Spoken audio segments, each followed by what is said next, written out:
Hello everyone, today I'm going to present to you a map tier list for the Singularity.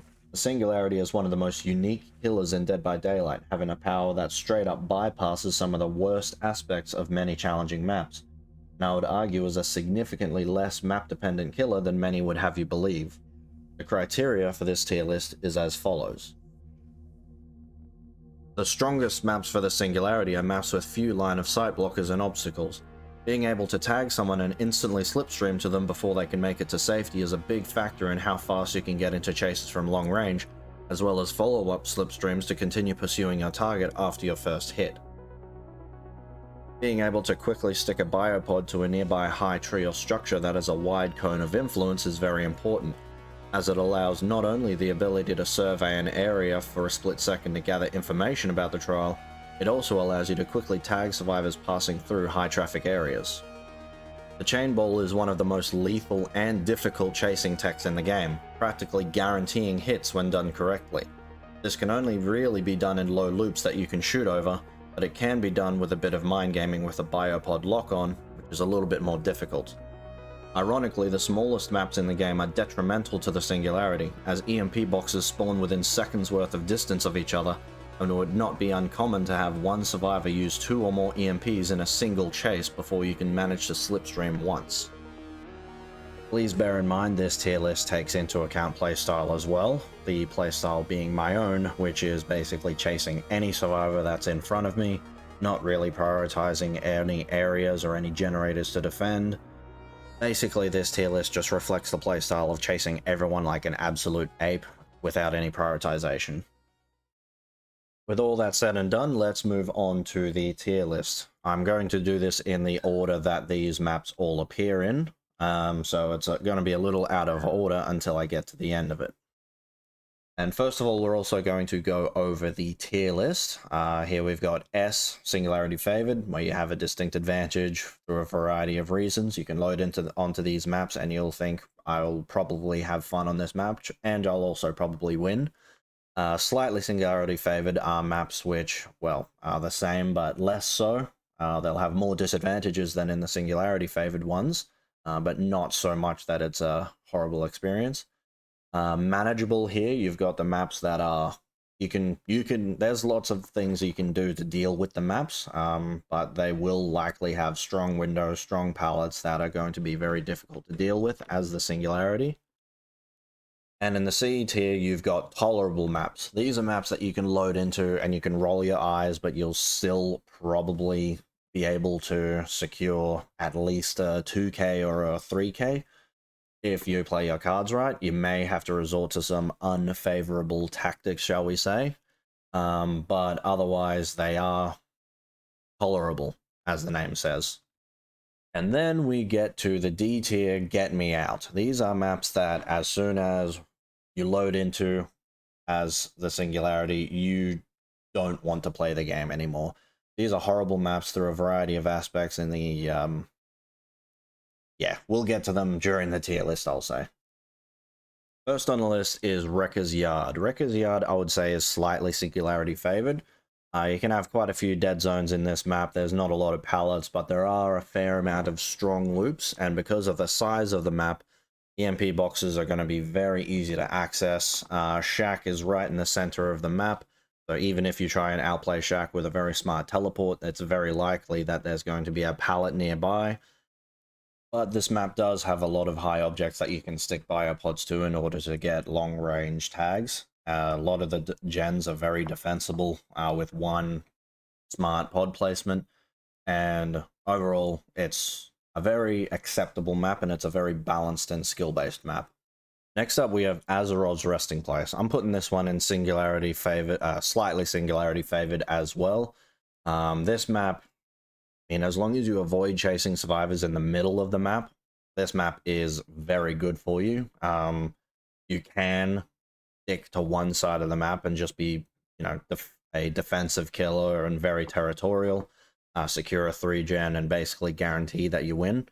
But if you play like me, where you just chase anyone that you see, Azerov's is a very respectable map, because most of the time If you manage to get a hit on someone in the center of the map, they will most likely run to one of the sides, and that's where your slipstream is much more powerful. The breakable wall in the main building, the office, you don't have to break. If they vault into the main building, you can teleport behind them. If they vault out of it, you can shoot a pod through the window and just lock on and teleport behind them. There's a very high chance that this map can spawn entire areas that are just dead with maybe a single generator and nothing around it. And those are the areas that, yeah, you want to defend those areas to make them as unsafe as possible. Another good thing about Azerov's is the size of the map. It is realistically a very large map, even if it doesn't feel like that sometimes. You can have a EMP box spawn in the center of the map, which is obviously very bad for you. But if that does, that means one of the sides of the maps only has one EMP box, which you can definitely use to your favor. Wretched Shop is our first contender for the Singularity favored tier. This map it takes the best aspects of Wrecker's Yard and Azerov's and just smushes it into a very strong map for you. Wretched Shop is a very large map, which means EMP boxes will spawn further away from each other. But the fact that the map is large means that a lot of the strong loops, the generators, and areas that you want to defend all spawn very close together. And what this means is you end up with a main building which can be defended with a single biopod. You end up with a lot of spread out loops, and a lot of the loops in all of the Auto Haven maps are very easy to get chain balls over, and Wretched Shop is no exception. Like Wrecker's Yard, despite being larger, it has a very small amount of pallets, and pretty much every single pallet that spawns, with the exception of maybe 2 of them, can be mind gamed either with biopods or with a chain ball teleport. And next up, we've got Gas Heaven. Gas Heaven is going into slightly Singularity favored. This map is quite a bit more safe than Wretched Shop. It's a little bit larger, I believe, but it has a lot more safer loops, a lot more safer areas that you can run to. It has a lot more line of sight blockers.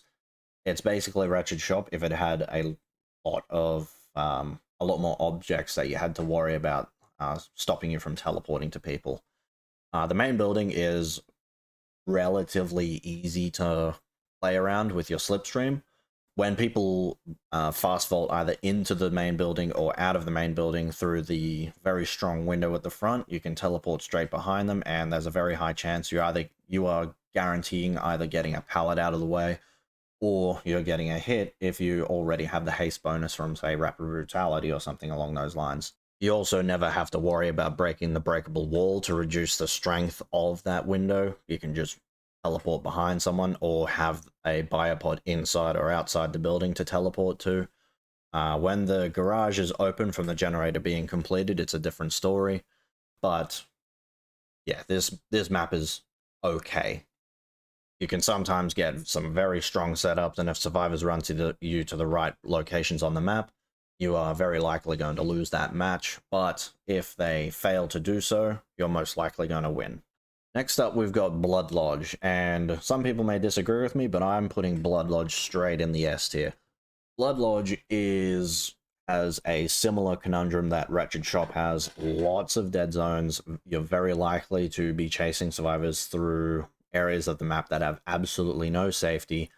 All of the strong loops in Blood Lodge are around the corners of the map. The main building of Blood Lodge, you do not have to break the breakable wall. Just teleport behind someone as they vault in or out of the building. If they vault outside the building and head around the corner, just place a biopod through the window, teleport to them that way. Many of the generators and loops can be very easily defended and played around. Same thing as Wretched Shop. You've got lots of low loops that you can chain bowl over, and there's lots of high objects that you can stick biopods to get very easy tags. And next up, we're going to be looking at Rotten Fields. Rotten Fields, I'm putting in slightly Singularity favored. Basically, the entire map is just a dead zone. There's not a lot of high places other than shack and a few loops that you can stick biopods to. but it makes up for it by there being absolutely nothing else. By the time you teleport to a survivor and hit them, chances are, by the time their speed boost ends, they still haven't made it to any safety at all. Obviously, because of its size, EMP boxes are very difficult to find, very difficult to get to, and if you need to get an EMP, you have to run for many seconds in order to find one. Some of the loops are fairly difficult to deal with, such as Cow Tree and Long Wall Jungle Gym, for example, which can spawn in the middle of the map near the shack. But most of the loops in this map can be fairly easily dealt with. There's a few that you can't chain ball over, but they're long enough that a simple mind game with a biopod teleport will get you the hit anyway. Overall, despite being a map that many killers will hate going to, the Singularity enjoys quite a few benefits from going to this map. And next up, we're going to be looking at Fractured Cowshed. Fractured Cowshed, I believe, belongs in slightly Singularity favored. It has similar benefits that Rotten Fields does, but Fractured Cowshed has a few more loops, and the loops themselves are stronger in exchange for having more objects that you can stick your biopods to in order to gain a wider influence and a wider field of view around the area. Main building generator in the dead center of the map, you can place a single biopod to watch over it, to keep an eye on it, and the EMP boxes of this map generally will spawn around the corners or in very unfortunate areas where, you know, the survivors have to travel quite a bit of distance in order to acquire one. And just like pretty much all of the Coldwind farm maps, very often you'll find areas that are complete dead zones. There can be ones to the side of the cowshed near where the harvester is, where the only safety is the harvester and absolutely no pallets for upwards of 20 to 24 meters. Or behind the cowshed, where there'll be one pallet between a jungle gym and a LT wall, and there's absolutely nothing else, all three of which can be fairly easily played around. Overall, I think Fractured Cowshed is definitely in the Singularity's favor. And next up after that, again, we have Rancid Abattoir. I'm putting that in Singularity favored as well. The main building of Rancid Abattoir is much more difficult to deal with as the Singularity, especially the generator, as it is a four-way generator, so you would need 2 biopods to defend 1 generator, which is just straight up not worth it. But the outside of the building itself is very good for sticking biopods to get information all throughout the map. It has similar loop strength to Fractured Cowshed, where all of the loops are relatively easy to play around with a simple biopod slipstream, and some loops you can chain ball slipstream through. But it is a relatively small map, and some of the strongest loops are located around the corners of the map. So if you chase survivors there and you spend too much time there, chances are you're setting yourself up for a loss. Torment Creek, I'm going to put in manageable. And the main reason why Torment Creek is, in my opinion, worse than the other Coldwind maps is because of the line of sight blockers and the general layout of the map. The main building's window is strong enough that simply teleporting to a survivor, even with a couple of haste bonuses, will not net you the hit. You can choose to break the breakable wall, but even if you do that, the main building is guaranteed to have 3 relatively unsafe pallets spawn around them, so the survivor can just run straight there, and now you have to worry about playing around that pallet. And if you spend too long committing to the main building, generators are going to fly on the other side of the map. This is a relatively large map, but there's just so many line of sight blockers and ease of access for EMPs because of the shape of the map. It's more long than it is wide, and the orientation of some of the loops being perfect distances from each other certainly doesn't make it any easier. There are a fair amount of dead zones, but most of the time the dead zones are located in areas you don't want to chase survivors in anyway, because there's either no resources or no generators to defend, which is why I think Torment Creek is just a little bit worse than the other 3. Next up is Thompson House, and Thompson House is going to be joining Torment Creek in the manageable tier. Maybe I'm just insane, but every time I go to this map, I have to struggle in order to get tags. I have to struggle in order to get slipstreams. There doesn't look like there's a lot of line of sight blockers until you start trying to tag people and teleporting to them. The center of the map is a massive dead zone with maybe one or two very, very unsafe pallets, but the chases never happen in the center of the map. The chases are always around the outside of the map, which means while you're chasing one survivor on one end of the map, say Shack, you then have to worry about survivors that are on the other side of the map doing the very safe gens in the main building and the jungle gyms adjacent to it. Gens here are a little bit more difficult to defend, and they're very easy to complete, especially if you leave them undefended, which most of the time you will, because a lot of the loops are very close to each other.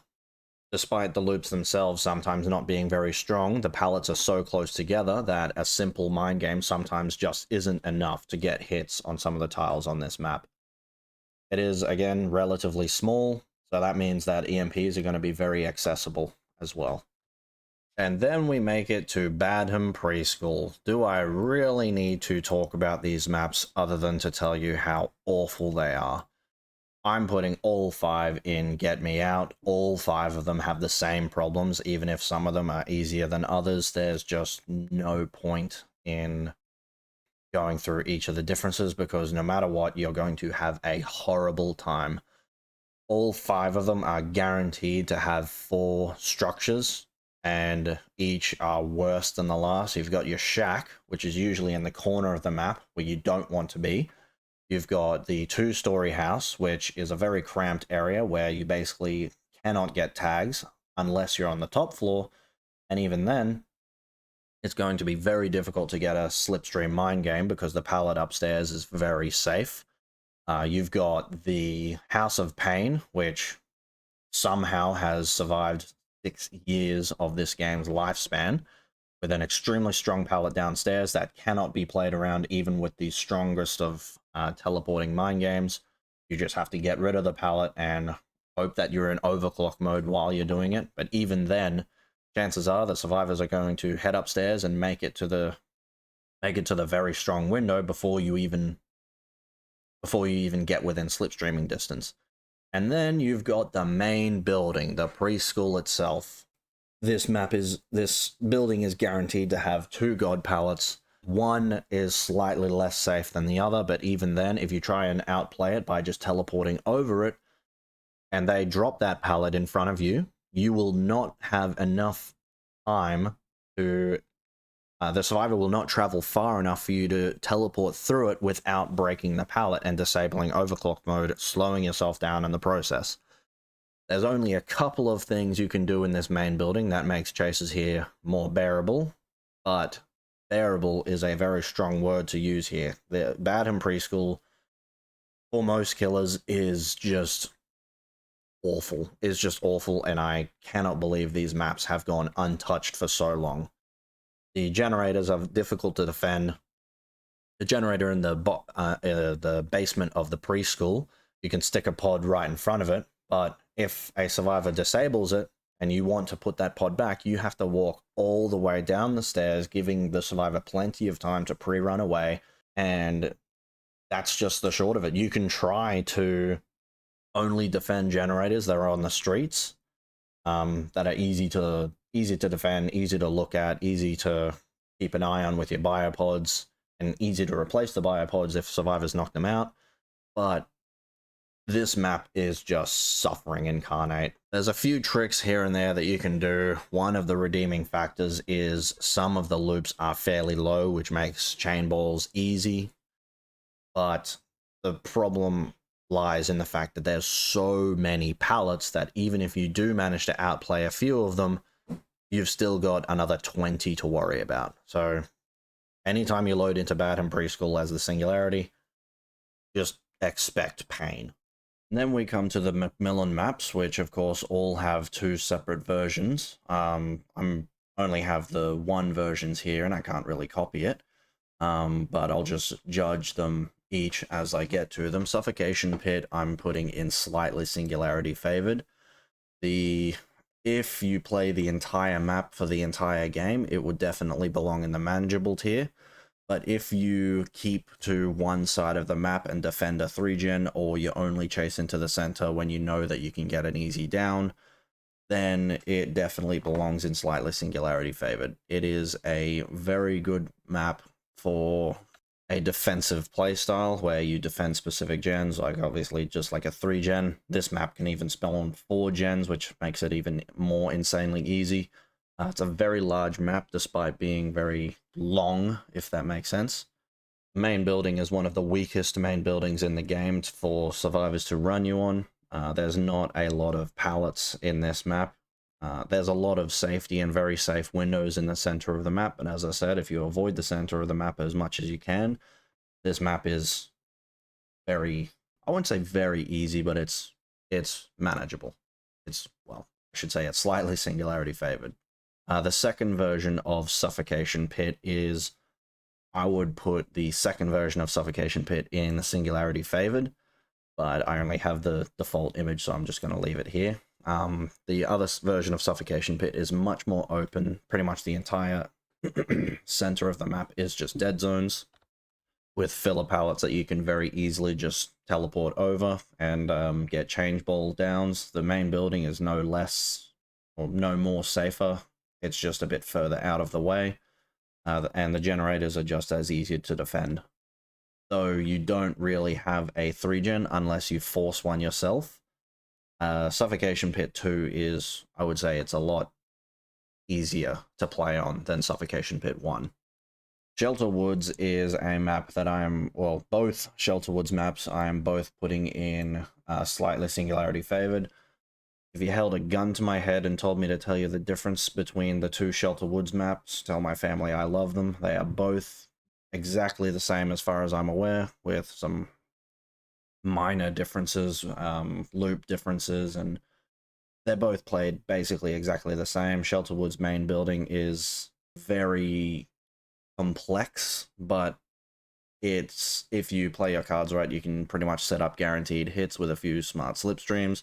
The Skull Merchant's office area thing is a very annoying place to get looped around because the claw that reaches down from the roof stops you from chainballing to survivors. But other than that, this map is very open, very easy to get tags.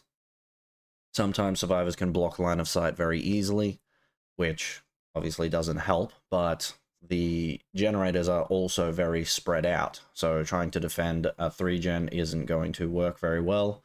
There's not a massive amount of pallets in this map. I think there's about 11. You can get between 7 to 11, which is a very small amount.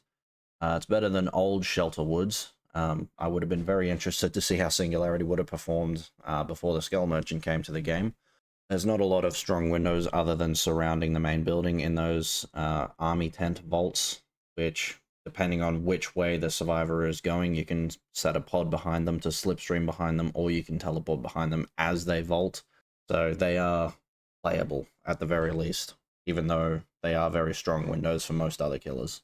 And keeping up with the common theme here with all the Macmillan maps, Groaning Storehouse is also going in slightly Singularity favored.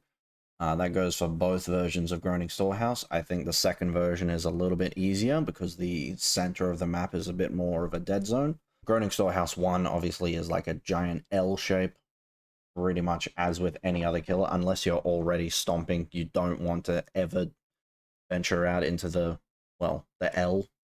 You just want to stay around the main building, around the generators that spawn around there. There's just very rarely any point chasing a survivor that far away. The very strong vault in the main building of Groaning Storehouse is not strong at all when you're versing the Singularity, when you're playing as the Singularity, I should say.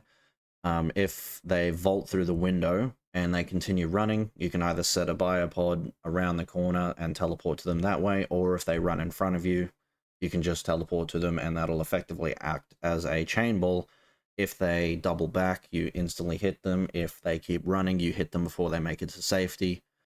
The other window towards the back of the storehouse is a little bit more annoying to deal with, but if you manage to get rid of the very strong pallet that's in the back of the storehouse opposite the window, then that vault becomes a death trap no matter which way they're going. The loops in this map are pretty much all concentrated around the L's, which you'll be avoiding anyway, and the only other strong loop that you have to deal with is in the back, adjacent diagonally to the main building, which will spawn either an LT wall or a 4-lane, both of which are relatively easy to play around. And on the other side, you'll get a much stronger loop, which will either be a long wall jungle gym or a regular jungle gym, which are a little bit more difficult to deal with, or I believe it's called a junk pile gym, which is probably a little bit harder to play around than the previous two. Overall, I don't find myself struggling on this map very often. It also helps that a lot of the times your EMP boxes will spawn at the very ends of the L's in the far loop, so survivors have to run a very far distance in order to take out your pods or your tags. Next up, we have the fan favorite Coal Tower.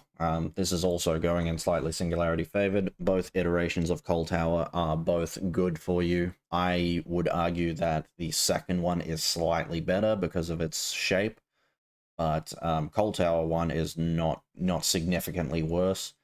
It's harder to get tags in the first one because there's more line of sight blockers, such as the giant structure in the center that basically acts exclusively as a line of sight blocker, which is present in the second one, but it's much more out of the way. All of the loops in both maps are very well balanced and very skill based. So if you are playing at a decently high level, you should be able to eke out a victory on this map unless you're up against a very good team.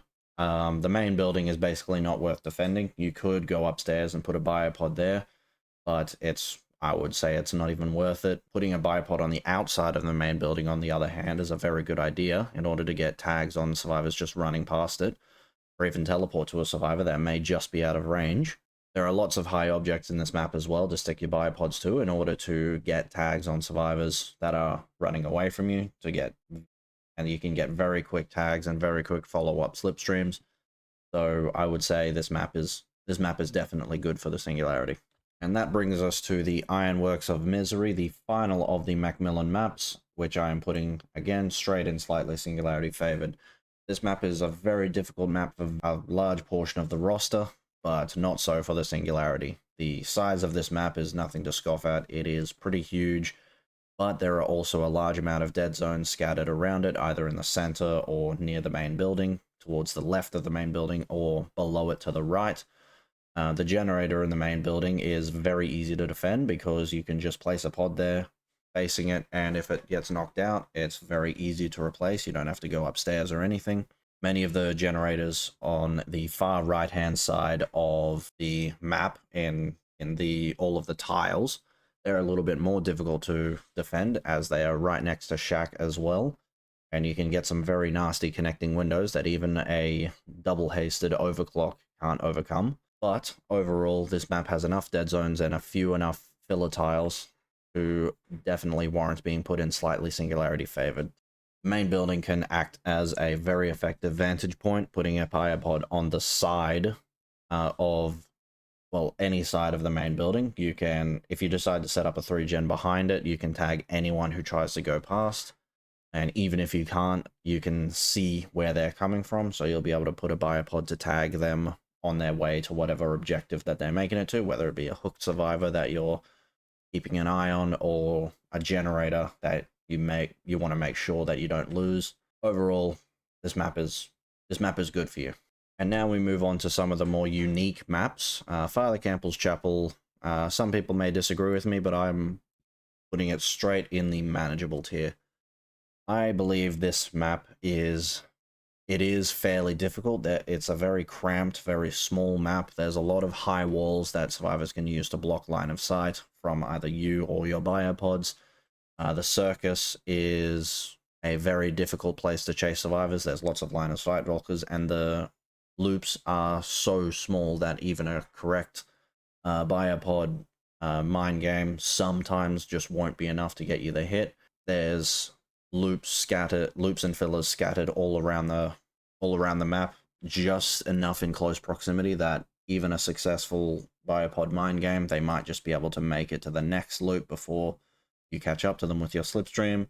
The shack can sometimes have the window line up in a very disgusting fashion towards the next loop. The shack can sometimes have the window facing outwards, which means it's very easy to chain shack into another tile, or chain the other tile into shack, which means you basically have to abandon that chase, unless you have, again, a couple of haste bonuses, or you think that you can make the survivor make a mistake with a mind game or something. There are usually very few dead zones in this map, at least one pallet within sprinting distance if you manage to get a tag on someone. Overall, it's still a good map for the Singularity. It's just a little bit more difficult than all the other maps that we've gone through so far. And then we have Disturbed Ward. I think I'm going to confuse even more people by putting this in slightly Singularity favored. Disturbed Ward is a horrible map for probably 80% of the roster, but for the Singularity, there are certain things you can do that just make this map insanely easy. A very strong window on the bottom floor of the main building near where the greenhouse is. As soon as the survivor vaults through that, you can go into a biopod that is on a tree facing that window. You can teleport to them, and no matter what, you're getting the hit within 3 seconds.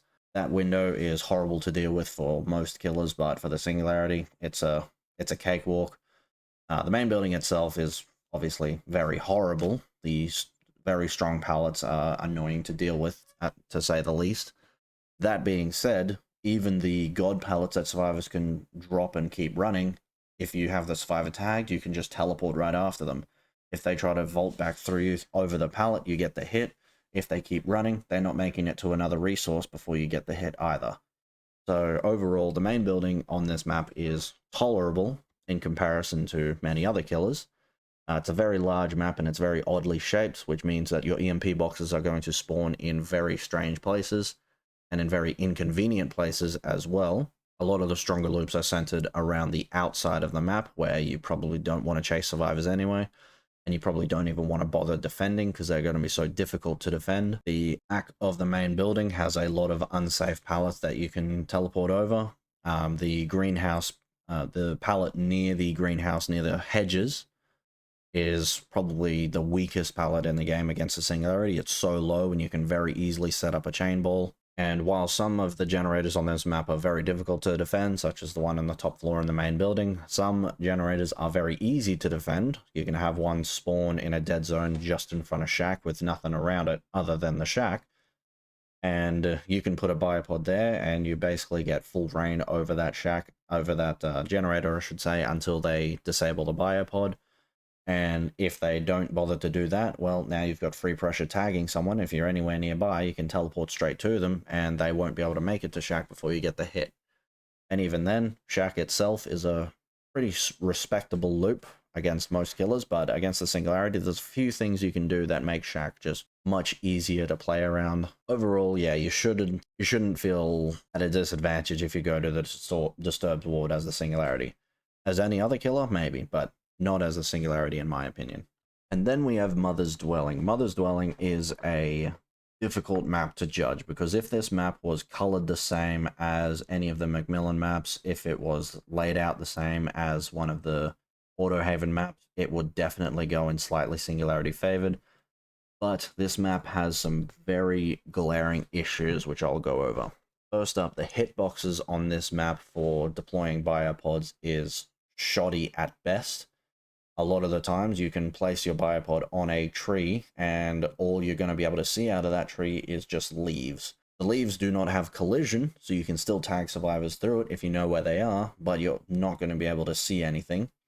The main building gen is insanely easy to defend with this strategy if you put a biopod just up a tree, so you can keep an eye on that generator. And usually survivors can't react fast enough if it's at the right angle. They're going to be forced to be tagged, and the biopod is very likely going to be out of range of EMP, so if they have an EMP, they're going to have to drop down, disable your pod, and run all the way back up, and that is precious seconds that you can use to get over there to replace that biopod if you're not already occupied. The rework of this map did not solve one of its most glaring issues on the survivor side, which is the lack of density in some regions of the map. You can very often get complete dead zones that take up upwards of 32 meters of absolutely no safety whatsoever, and this is obviously very good for the Singularity, because if you tag them and teleport to them, they're not going to make it to safety before you actually, get the hit, and sometimes even a follow-up hit. But unfortunately, what this makes this map manageable and not Singularity favored is its size and the defensibility of the gens. There are very high chances that almost every single gen will spawn in a tile, a relatively strong tile, and oftentimes you can have EMP boxes spawn within meters of those generators and those tiles. You can have a generator spawn on an easily defensible area, but if you don't notice it quickly enough and you lose that generator, it's going to be much harder to defend the other generators as the game progresses. There are, of course, a lot of places where you can place biopods to get a very good view of the area, but because of the amount of line of sight blockers, it's very likely that survivors will be able to hide behind cover before you can get the tag on them. And even if you do get the tag on them, they're still going to be behind cover, so you won't be able to slipstream to them if you're already within range. And the main building itself is very difficult to play around. You can sometimes get a very strong window in the back. You can teleport to a survivor if you time it correctly right behind them, but even doing so, they will very likely make it to the other window that is towards the front end of the map, of the main building, I should say. But sometimes that very strong window just straight up doesn't spawn, so this map is also unpredictable in that regard, and which is why I'm definitely going to leave it in the manageable tier. It's not horrible, it's just got some glaring issues that keep it from being in Singularity favored. And then we have the second of the Red Forest maps, Temple of Purgation, which will be joining its brethren in the manageable tier, mostly for the same reasons. Lots of line of sight blockers, generators spawning in safe locations, and sometimes in difficult to defend locations. It is a little bit smaller than Mother's Dwelling, so I would say Temple of Purgation is a little bit easier to play on than Mother's Dwelling, and there's less, the main building, the windows in the main building are less strong. That said, they are guaranteed to be there, so the strength of the main building can be argued for or against in comparison to Mother's Dwelling. You can place a biopod just outside the windows to immediately teleport to a survivor that tries to take that vault, and if you do so, you will get the hit before they make it to safety unless they have lithe or balanced landing. So the main building isn't that difficult to deal with in comparison, but there are, again, lots of line of sight blockers, and there can sometimes be hills, which are very effective line of sight blockers, where survivors can work on generators without fear of being detected by a biopods, unless you walk up and place a biopod specifically there. Because it's a little bit smaller, obviously EMPs, I should say, are going to be much more accessible to knock out your biopods in key locations, but overall, Temple is a little bit easier to play on than Mother's Dwelling, in my opinion. And then we move on to everyone's favorite category of maps, the swamp maps, and we're starting off with the Pale Rose. Pale Rose is going in manageable.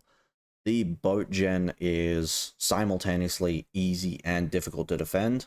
If you didn't know, you can place a biopod on the front pole thingy sticking out from the front of the boat, and that will allow you to tag anyone working on the front three slots, I suppose, of the generator, but before it even locks on, they can just run to the back, keep working on it, and now you can't tag them. That being said, that location on the front of the boat is very good for surveying the area and getting tags on survivors passing through. But this map is, it's hard to describe why this map is as bad as it is. There's a good amount of dead zones next to the boat, but you can also get very convenient spawns of the Poglog right outside the main building, or the Pale Rose itself, on either side, which Poglog isn't horrible to deal with as the Singularity, but it's definitely a very effective time waster on the survivor side. You can place biopods in some very high locations, which are very good for surveying areas, defending certain generators, but a lot of the generators are so easily accessible and so condensed that survivors can just move from gen to gen and just complete them. The Pale Rose and the smaller boat have generators that are pretty difficult to defend, even with well-placed biopods, because there's always going to be one slot that you cannot defend. The loops on this map are nothing to write home about, but the problem with this map is the line of sight blockers, which will prevent you from getting into quick chases, getting into quick downs, and just snowballing to the end of the match. Now we move on to the second swamp map, the Grim Pantry. A lot of people are probably going to be surprised about this, but I honestly think the Grim Pantry is slightly Singularity favored. The main building, obviously, you don't ever want to chase in, especially the ground floor, because you just don't have a power in that situation. The generator at the main building is difficult to defend. You can put one pod there, but chances are a EMP box has already spawned inside the main building, so it's going to be very difficult to keep maintaining that biopod. But other than the main building, pretty much nothing else about this map is good for the survivors. There are a lot of high places, a lot of dead zones, a lot of places where your first hit in a chase can be very easy to achieve. There are not a lot of places that are safe for survivors. It is not only a very large map, but it is also a swamp map, which means that your EMP boxes can and will spawn in very inconvenient locations, making your power also have an extra bit of slowdown on this map that it wouldn't have on some others. And it doesn't have a lot of pallets that you have to deal with. And even the pallets that you do have to deal with, 3 of them are in the main building, and the rest are just not very safe at all, with the exception of Shack and one of the pallets that can sometimes spawn in one of the iterations of the pier. Sometimes you can get 2 generators spawning on the pier or close to it, and sometimes you can defend both generators with a single biopod, which I think is completely insane, but sometimes it can happen. This map has a very large RNG element to it, which is usually not very good for killer, but for the Singularity, sometimes you can strike gold. This map is, yeah, it's very good for Singularity if you play, well, if you play him well. And then we have the family residence. The family residence I'm putting in manageable. I think I'm going to get a lot of disagreements on this one. Family residence is just a tough map to play on. It's very long, and the EMP boxes will usually spawn in the center of the map, so you can pick one up as you're going to wherever you're going without having to think about getting an EMP from anywhere else. I think what makes family residence one of the worst, well, not one of the worst maps, but a bad map for the Singularity, why I put it in manageable, is simply because of the accessibility of EMP boxes. They just spawn in the most insane locations, right next to generators, right next to loops, right in the middle, where you can just pick one on your way through. Some of the generators that spawn on this map are very difficult to defend, even the one in the main building. Take it out with one biopod, you have to walk all the way in there. Take it out with one EMP, I should say, and you have to walk all the way in there to replace it. Survivors have already crossed country to the other side of the map. Now, that being said, a lot of the loops are, a lot of the tiles are not very difficult to play, but there are a fair few of them, and a lot of them includes very strong windows, such as the tile that can spawn in the center of the map, or close to it. It can spawn a trash pile gym or a regular pallet gym. Obviously, a pallet gym is much weaker, but a trash pile gym is very easily recyclable if the window is facing the center of the map, which it can and will sometimes. And on top of that, the generators often spawn in very safe locations even so. So I would definitely say this this map is definitely the worst of the 2 Yamalka maps, and yeah, you're going to have to sweat yourself a little bit to succeed on this map. There's a lot of high places you could put pods though, which I guess is something to put in its category of good things. And there's not a lot else that's good on Family Residence. Next up is Sanctum of Wrath, and we are switching it up from the previous map, and we are putting this straight in Singularity favored. This map has a lot of advantages for you that aren't fully obvious. The main building obviously is a giant temple. The generator there is defensible with one biopod, and obviously you can take it straight out with a singular EMP, but it's in the center of the map. You're going to have to go through there at some point, so you can just replace the biopod, kick the generator, go on your merry way, and finding someone else to chase. Eventually, Survivor's going to get desperate, and they are going to try to hit that gen without disabling a biopod, and that's when you can start snowballing the game. A lot of the loops around the outside of the map are very difficult to deal with. You'll often get a junk tile in the corner of the map to the south of the main building.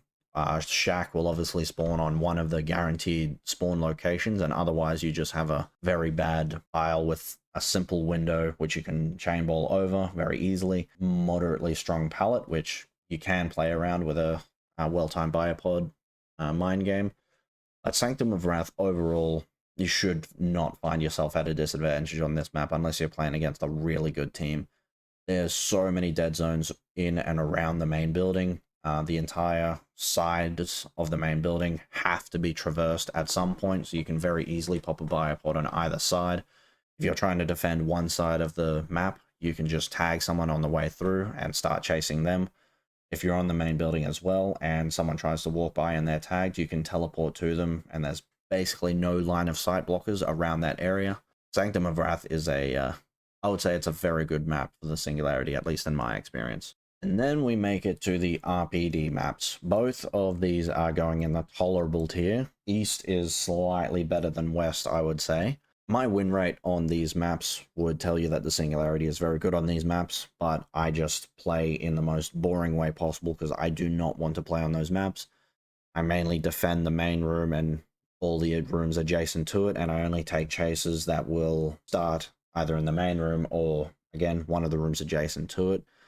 This map is just horrible to play on, especially if you're trying to get tags in the hallways. You might as well just try and defend the generators in and around the main room, the reception, and the outside area.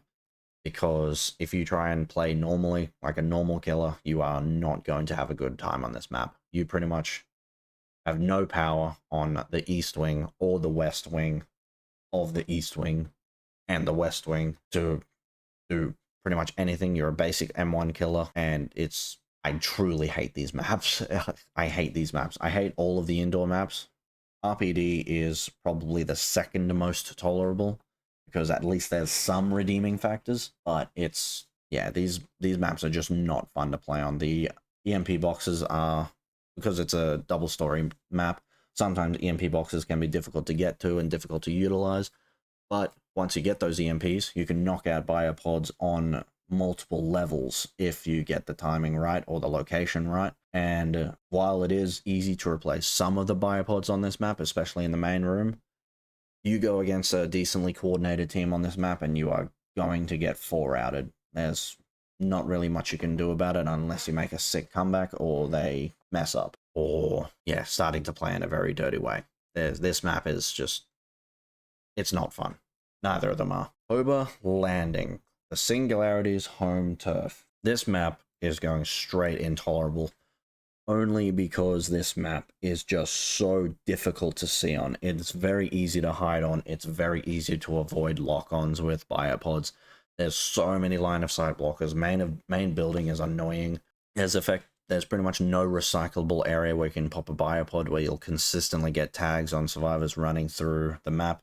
Sure, you can put one on the side of the main building, but then survivors just run through the main building or around the other side of the main building. It's hard to describe why this map is so bad, other than, well, EMP boxes are very accessible. It's a small map.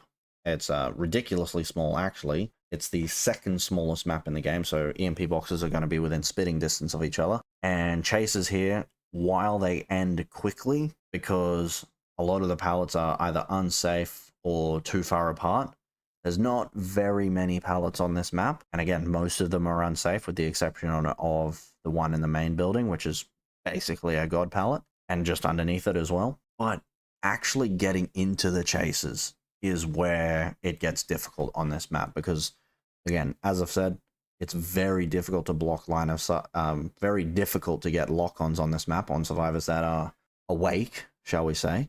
And even if you do get a tag on them, it's going to be very difficult to teleport to them because they're just going to be able to block line of sight and just keep running while looking behind them and making sure that they're keeping you out of their keeping them out of themselves, out of your line of sight, I should say. This map is very, very difficult on the eyes to play on.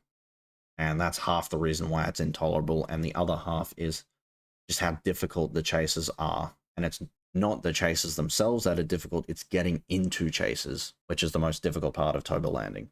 The Nostromo Wreckage, while it is a map that I do not enjoy playing on, I can't say that it goes any lower than the B tier. Nostromo is even smaller than Toba Landing, which means that EMP boxes are even more accessible. It is not uncommon to start chasing a survivor they pop your tag with an EMP, you tag them again, and by the time you finish doing that, they've already picked up another EMP that's ready to go for them. I've had multiple chases on this map where that happens, and I haven't even been able to teleport to them because they just keep getting rid of the tag. There are lots of line of sight blockers in this map, especially around the sides, but the main building, which is pretty much a third of the map, is very easy to play in. You just teleport behind someone, they very likely won't make it to a pallet before you actually get to them, unless they get through those steam vents, which is honestly, getting value from those things is respectable to say the least. But in front of the main building and the generator in the main building, all of that is very easy to defend. The very strong, well, not very strong windows, but the windows on the sides of the main building are facing the right-hand side of the main building. If you're looking at it from the front, you can very easily play around those by just placing a biopod around the side, or you don't even have to do that. You just walk 2 feet to the left, drop down, and teleport behind the survivor, because chances are they haven't made it behind a line of sight blocker because of the all stagger. So you just teleport behind them and they're not making it to safety beforehand. I don't enjoy playing on this map, but I can't deny that it is a decent map for the Singularity. Shattered Square. Now, before its rework, this map was definitely in the manageable tier, but honestly, I thought that it was in the slightly Singularity favored tier. Honestly, I think I'm going to change my mind and put it in the Singularity favored tier. There are so few pallets on this map, and the pallets that it does have are completely unsafe versus the Singularity. A simple, again, biopod mind game. You are going to get the pallet and the down, unless they're smart about it, in which case you'll probably just get the down and they'll leave the pallet up for later. There's almost half of the map is just pure dead zone, and there's very few strong windows. Even the main building itself, someone takes the window on the outside, you can just stick a biopod to something that will very likely be on the outside and you can teleport after them, or just jump down the side of the building and you'll get to them anyway.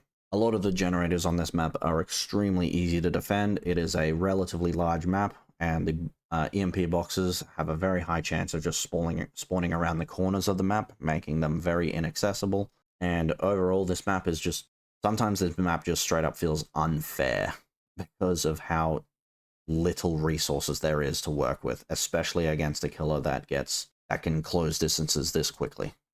And then we've got everyone's favorite survivor burnt offering, the Garden of Joy. Garden of Joy is a map that I have a very hard time judging, because I have a particular strategy on this map which wins me matches almost all of the time. The main building, you can stick a biopod just outside the window that is on the side of the main building just here. And if a survivor takes that god window, you don't have to follow them. You just look at them with the biopod, tag them, and if they're already tagged, you just straight up teleport to them. And if they're not, you can stick a biopod to the doorway just outside of the generator, and unless they have a very fast reaction time and they plan on pre-running, you can tag them as they run to the window, switch to your biopod on the outside, and by the time the cooldown is up, you can teleport to the survivor. They'll have recovered from the stagger from falling by then, but it's still much faster than just following them through the window. That being said, where do I put it on the tier list? Honestly, I used to think it was intolerable. I think I'm going to move it up to manageable. The rework to this map, and I say rework very lightly, did reduce some of the safety and some of the tiles on this map. It wasn't very effective, I'll say that much, but it was effective in the sense that it reduced some of the safety around the entire map, and instead just some of the map is extremely safe. A lot of the loops on this map, a lot of the fillers can be chain balled over, and if they can't, they're short enough that a biopod mind game may or may not work if you properly fake it out. And the shack is guaranteed to have its window facing the other side, which is advantageous for you. If someone tries to bait you into chasing the shack, you can tag them and just leave them, because you know which way the shack is going to face, so you can pre-fire a biopod in that direction without even needing to double check which way Shaq is facing. And even some of the strongest pallets on this map, for example, the God pallet just outside the main building, and the very strong pallet inside the main building. The pallet inside the main building is a little bit more difficult to deal with because it's not long enough around in order to teleport over the pallet to the survivor. But the pallet on the outside of the building, the straight up God pallet with no counterplay, you can just teleport straight over it, and they will not make it to the pallet again before you catch up to them with overclock. That's assuming that you obviously have Soma Family Photo, which you should have that anyway. But even with made for this, they don't make it back to that pallet as long as you time the teleport correctly. You can put biopods on the main building facing pretty much every direction, and you are very likely to get value out of those placements. And some of the generators are very easy to defend if you commit to that sort of playstyle, but it's Garden of Joy is definitely not as horrible on Singularity as it is for other killers. Midwich Elementary School. Another indoor map that is going straight into the tolerable tier. Midwich is not horrible, but it is a map that I just hate playing on. It is very difficult to get tags. Survivors can pre-run, and as soon as they see you fire a biopod, they just dip into a classroom and then just keep pre-running. And there's a whole lot of not a lot that you can do about it. That being said, if survivors make a few mistakes and allow you to get a tag while they're running down the hallway, well, now you can gap close all of that distance that they've just made against you and force them into a unfortunate situation where they are basically going to get hit, because if they are traveling outside the classrooms where there's no safety, they are going to be taking a hit. That being said, it's still not pleasant playing on this map. It is an indoor map first and foremost.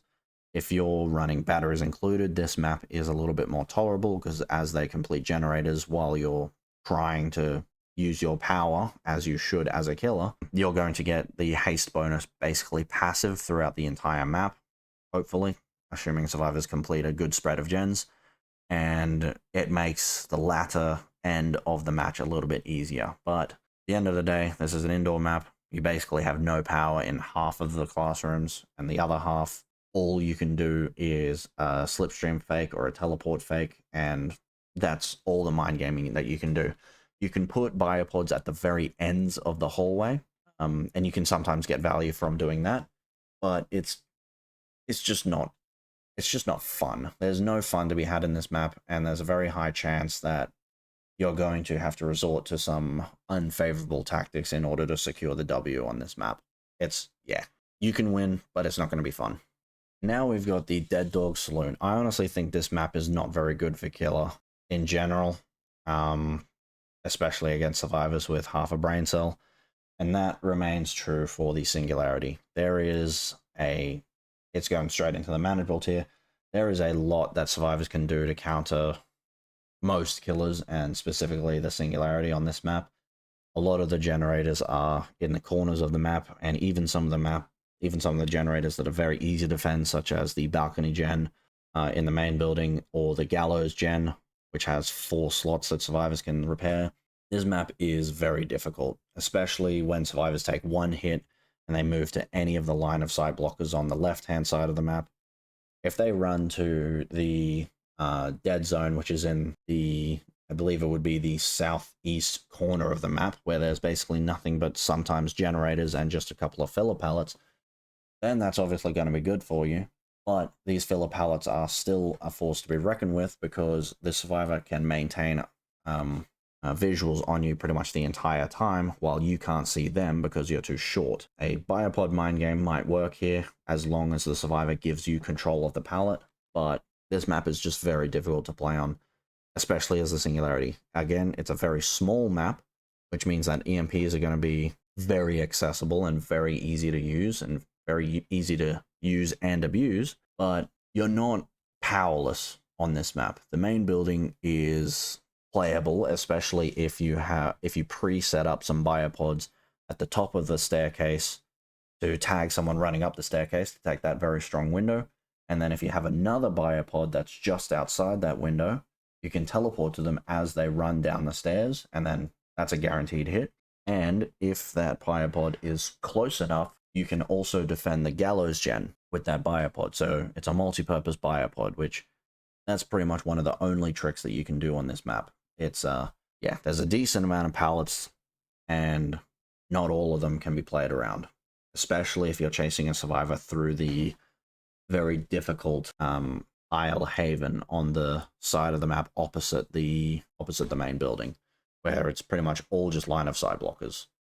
Moving on to the Gideon meat plant. Some people may be surprised with my placement of this map. I'm putting it straight in the manageable tier. Gideon meat plant is just, it's a boring map. It's an indoor map. There's not much fun to be had, but that being said, taking your chases on the top floor and trying to avoid the bottom floor as much as possible will net you the victory most times. And even if you do straight onto the bottom floor, there are a lot of tricks that you can do to play around the 50,000 god pallets that spawn on this map. Even if you can't deal with them, you're also the Singularity, so you break them pretty quick by default, and you can just leave the survivor tagged and just go and find something else. It's a 2-story map, which means that if a survivor is tagged on the bottom floor, sometimes they're going to have to go to the top floor in order to grab an EMP to cleanse themselves, which is precious seconds that you need to chase other survivors. And it is also a very small map, which means that as survivors complete generators, if you've got batteries included equipped, you're going to be getting a haste bonus for a very large portion of the map. For a very large portion of the map, I should say. The bottom floor is a little bit more difficult to play on. It's a lot more cramped, and it's a lot more hard to get harder to get tags, I should say. But that being said, there's still locations where you can practically guarantee tags before survivors can move behind lines of sight blockers. And even if you're forced to chase someone down here, it's not as horrible of an experience as some may have you believe. You still have the very good natural slowdown of being able to tag people working on generators, and there are some very safe positions to stick biopods to defend certain generators on the top floor, and even on the bottom floor sometimes, which can sometimes fool survivors into thinking that they need to disable them before they actually get tagged, which can work in your favor. And that brings us to Haddonfield, which finally brings us back to the long neglected, slightly Singularity favored tier. This is assuming that this is going off of the old Haddonfield before it gets reworked, as I'm recording this pretty much the day or a couple days right before that patch where it gets buffed a little bit. I don't believe the buff will change very much. The main problems of this map which work in your favor is the strength of the windows working in your favor, because you can just teleport behind survivors and they don't make it to the other windows before, or back to the god windows before you get the hit. And a lot of the pallets in this map are just not even worth mentioning. You can chain ball over them so easily that it's barely even worth doing so.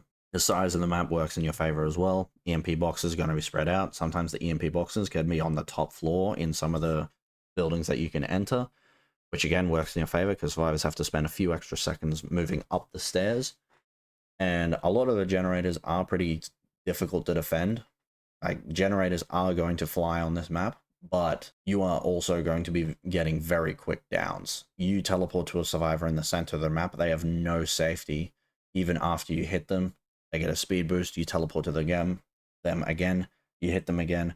They probably haven't even made it within 12 meters of a pallet at that point.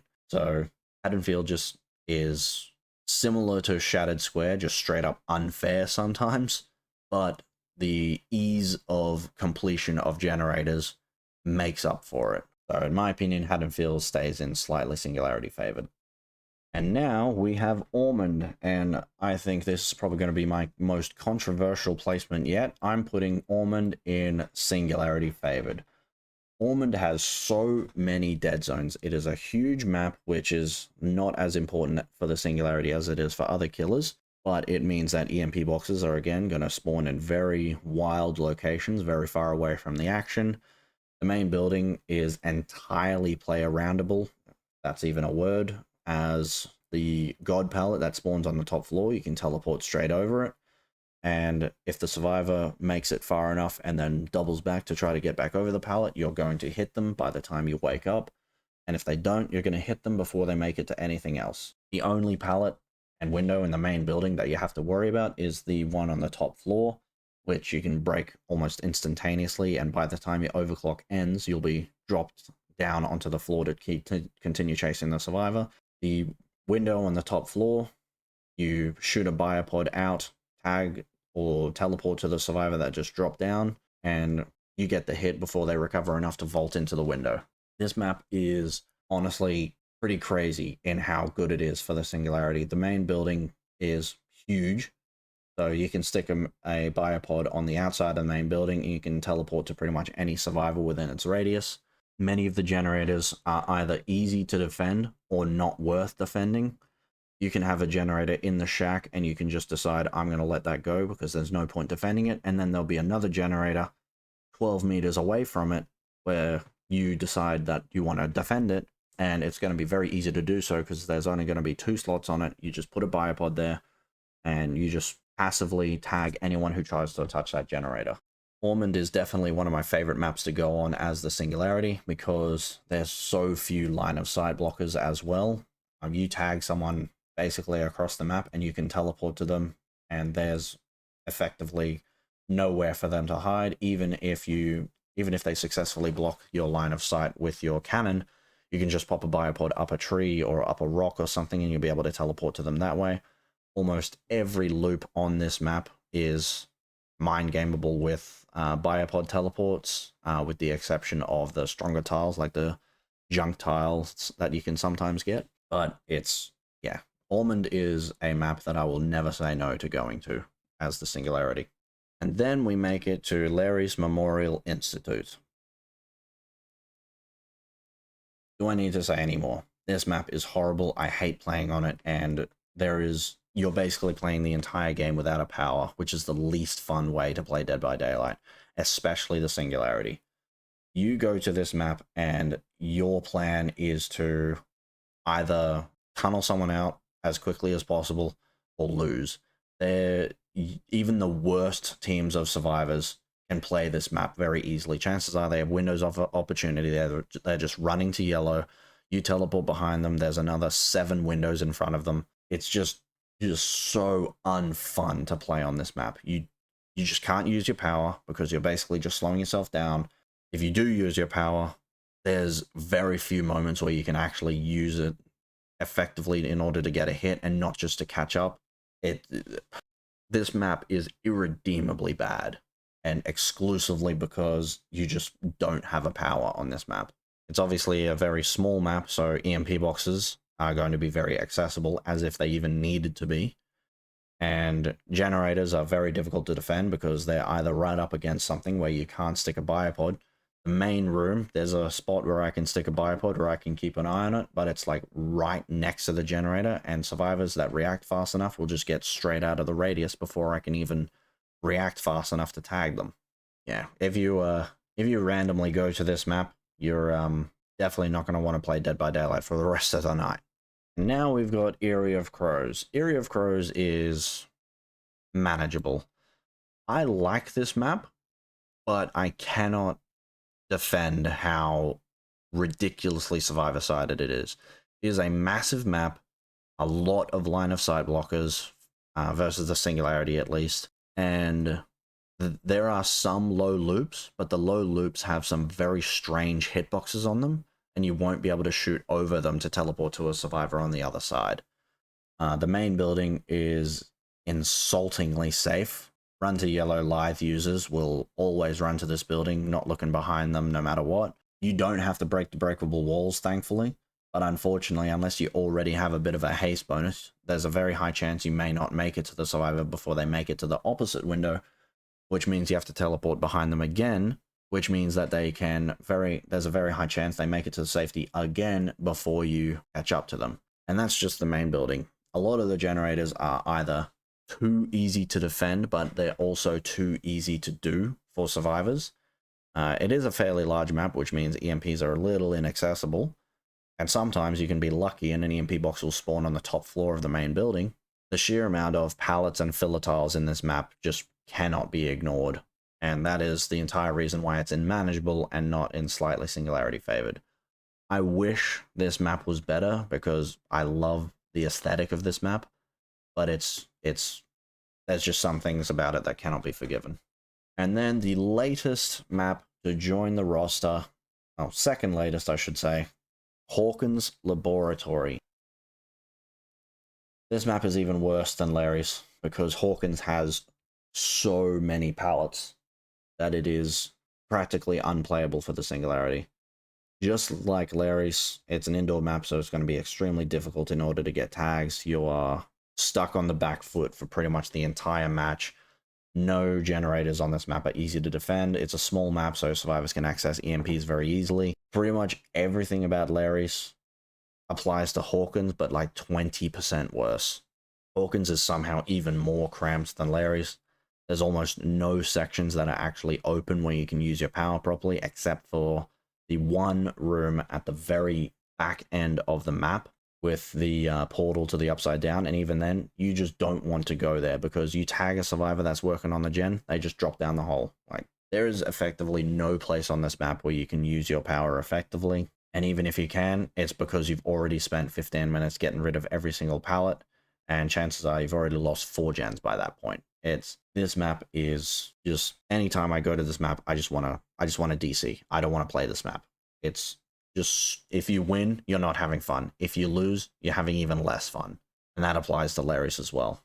Both of those maps are just unplayable for the Singularity. And that is a strong statement, but it's one that I stand by. Now, it's not on this tier list, but the newest map, Greenville, I would probably put in slightly Singularity favored. I don't think I've played on it enough to make a proper opinion, but based on my experiences, there are a lot of line of sight blockers, there are a lot of filler pallets, but a lot of both of those can be mitigated with proper pod placement and taking your chases to places away from those safer pallets. A lot of the unsafe pallets, like once you get rid of them, there's basically no connection. So even if you spend the time in Overclock getting rid of a few pallets, that's going to make your chases later in the game much easier. You basically don't want to bother with the main building. And if someone tries to take you there, just unless they're the last survivor alive, you might as well just leave them and go chase someone else. They're going to have to get an EMP anyway. They're going to have to heal up. So it's a little bit extra slowdown in your favor. If the generator's already done, well, they're spending extra time there doing absolutely nothing. There are a couple of stronger tiles on this map, but most of the pallets on this map are just completely unsafe, and there's not really much that survivors can do against a double-hasted Singularity with Overclock. I would say, yeah, Greenville definitely goes in slightly Singularity favored. I'll definitely need to play it more to get a proper opinion, but I don't think it belongs in Manageable with these kinds of maps, and I don't think it belongs in Singularity favored with these kinds of maps. And with that, my personal tier list for maps in Dead by Daylight for the Singularity is completed.